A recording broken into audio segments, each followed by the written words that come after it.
All right, welcome to a very special Sunday edition of It's Just Me, hosted by Brent Fox. Guys, I apologize about the video production on this one. Not my greatest work, but I'm having to improvise. So just kind of forgive like the video quality for now, because I just kind of strive to improve in that area.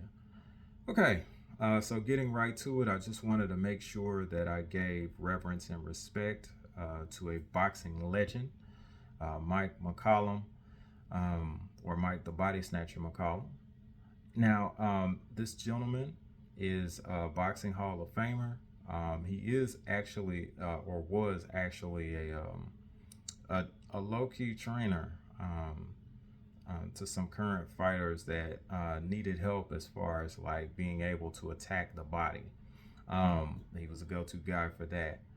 Um, Mike McCallum, I believe, was 49, 5, and then 1. He got, I think, the 49 victories that he had. Out of those, I think either 36 or 39 was by KO, which is actually very impressive. The five losses that he had, I know two of them were to James Toney. He had another one to Roy Jones, if I'm not mistaken. And then I know he lost to Fabrice Tizzo. And then it was another guy. Let me try and look that one up.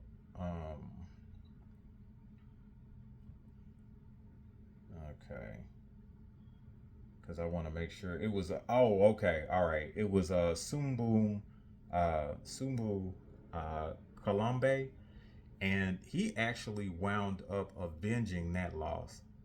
He lost to him like in 89, 88 or 89, and then he came back like in 91 or 92, and he came back and beat him. Um, so that was actually pretty impressive as well. Anytime that you're able to take a loss to someone, come back and then beat them, uh, that actually deserves a whole lot of respect. Because usually, what happens in real life, not in Rocky movies, that if you wind up losing to a guy, you try to come back and fight him. You wind up losing to them worse than you did the first time. That's real life. So for him to be able to come back, I think a few years later, and then avenge that loss really says something. The only other person that I can think of in real life that was able to avenge losses was Lennox Lewis. Lennox Lewis, I know when he beat Oliver. I know when Oliver McCall beat him. He definitely got his lick back. And I'm not laughing at Oliver McCall's mental misfortunes or anything, but it's yeah, he definitely got him to a point to where he did mentally surrender. So shouts out to Lennox Lewis for that. I think that was another Jamaican-born champion. But getting back to the subject, which is Mike McCallum. What I best remember him for is yes, the James Toney fights, but unfortunately, I remember him for a different reason. Uh, Donald D.C. Curry was a highlight victim of his. Now, for those that don't know, Donald D.C. Curry was a champion that was based in Fort Worth, Texas. He he was basically like Earl Spence before Earl Spence. Okay. Um, he was highly respected in both the junior middleweight division and then also the welterweight division as well. So, there was a back and forth exchange with McCollum and Curry, and unfortunately, Curry caught the end of a very explosive, I think it was an uppercut. It was a very explosive uppercut, and then followed by a hook, and he basically was laid out on the canvas like he was taking a nap, like quite literally. Um, Yeah, yeah. Um, so he was known for that. He was also known for actually TKOing one Julian Jackson, who is arguably one of the hardest punchers in boxing, just in boxing, period. He got that guy out of the ring. So, I mean, McCallum actually was, he actually was or earned the right to be called legendary, even with those two fights alone. Of course, the first James Toney fight was one of the best in boxing. There were several back and forth exchanges. There were several brilliant strategies implemented, especially with James Toney. He actually started off punching to the body more effectively than Mike McCallum did, which was very surprising. He was able to throw in some straight hard shots, pause, to the body of Mike McCallum. And to McCallum's credit, he was able to take those particular shots and then throw some of his own. That actually wound up leading to a split decision draw in that first fight. And then in the other two, of course, James Toney clearly won. But that was a brilliant fight. Um, and I think that Mike McCallum actually changed the way that body punching went.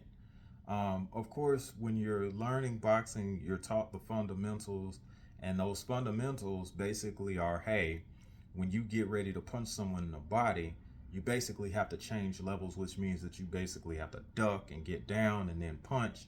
Um, and it's and if you're not too careful, it can seem robotic.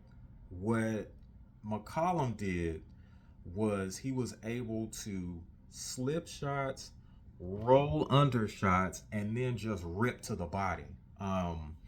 Now, this was back in like the mid to late 80s, and then of course in the 90s as well. Um, Information didn't get out the way that it actually does now, obviously, but with the way that McCollum was able to roll under shots and then rip to the body, or slip shots and then rip to the body, in devastating fashion, to be quite honest with you. It did kind of revolutionize how body attacks were executed. Um, because again, before it was just a situation where you ducked, you punched, you ducked, you punched, you ducked, you punched, and that was pretty much body punching. But I think McCollum added a certain flair to the way that he actually attacked the body. And again, um, I don't want to say that he actually was the first person to do that, but I will say that he is the person that kind of changed things as far as how the body was being attacked.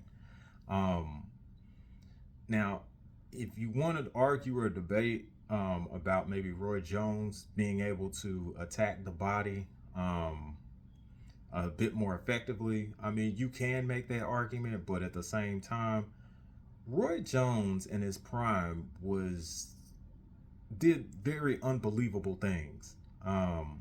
So that wasn't a situation to where you could that's not a situation you can teach.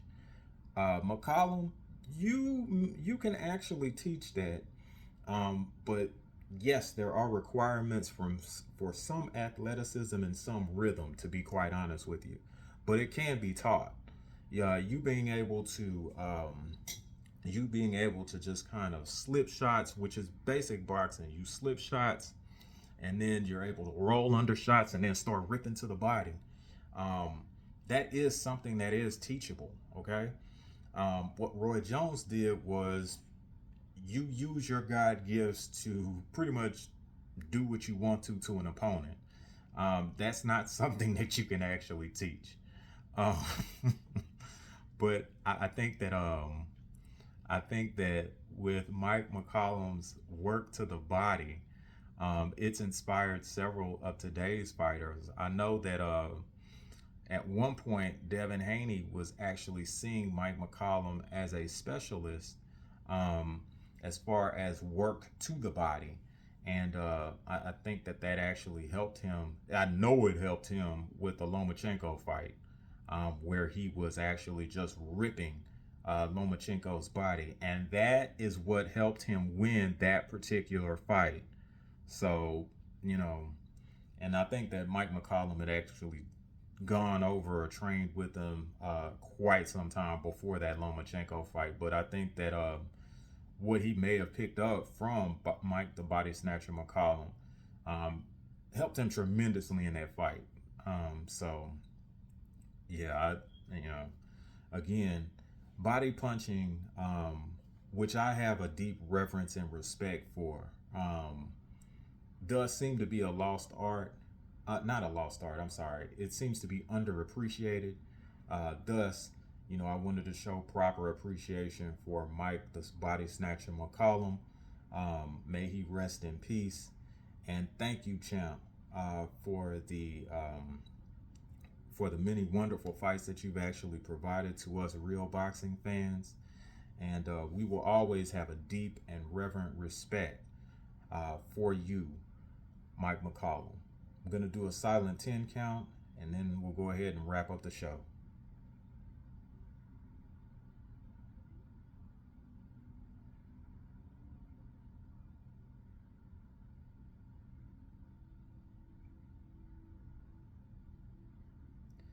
Thank you, guys. And also, thank you for tuning in to It's Just Me, hosted by Brent Fox. Before I go, I just want to make sure that I mention my brothers. Jared O11 Green has great content from a black man's perspective. Usually comes on Saturdays, 10 a.m. Central Standard Time. There are also shows that he has, which is the Southern Baller Show. Um, that usually comes on 3:30 p.m. Central Standard on Sundays, which is today.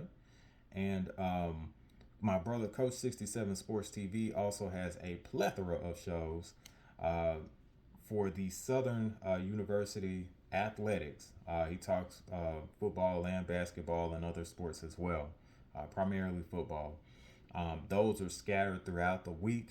You can find all of that on YouTube. With Coach 67, you can find it on all social media platforms. Okay. And he also does the Southern Baller Show at 3:30 p.m. Central Standard Time on Sundays, along with myself and Joe Townsend, um, whom we are, anticipating he do a channel whenever he has the time, of course. But thank you again, y'all, for tuning in to It's Just Me, hosted by Brent Fox. And until next time, I see you.